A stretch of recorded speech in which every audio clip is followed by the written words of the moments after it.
Charlie, so many of the people who come here come because they're looking for advice not on business or investments as much as they're looking for just advice on life.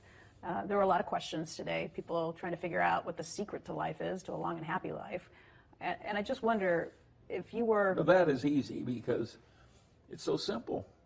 What is it? You don't have a lot of envy, you don't have a lot of resentment, you don't overspend your income, you stay charitable in spite of your troubles, you deal with reliable people, and you do what you're supposed to do. And all these simple rules work so well to make your life better, and they're so trite. How old were you when you figured this out? About 7. I could tell that some of my older people were a little bonkers. I've always been able to recognize when other people were a little bonkers. And it helped me because there's so much irrationality in the world, and I've been thinking about it for a long time. Its causes and its preventions and so forth. Sure, it's helped me. And staying cheerful because it's the wise thing to do. Is that so hard? And can you be cheerful when you're absolutely mired in deep hatred and resentment?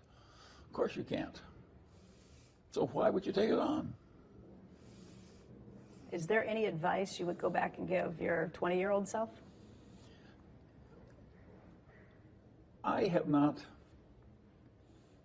Many of my children have worked out well, and I've had very little to do with it.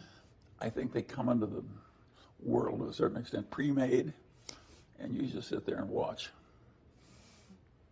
I don't think they're.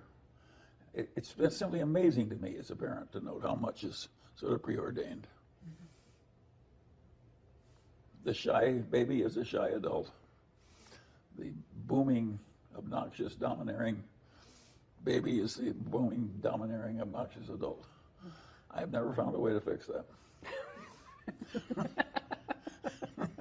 I can be cheerful about it, but I can't fix it. I can change my reaction, but I can't change the outcome. Well, Charlie, I want to thank you so much for your time today. It's really been a pleasure being here. Well, I'm glad to be here. You know, I seem to have a whole group of people in India and China that like me. Now, that's pretty much my whole favorable constituency. But it's more than a lot of other people have. And so I'm thankful for what I have.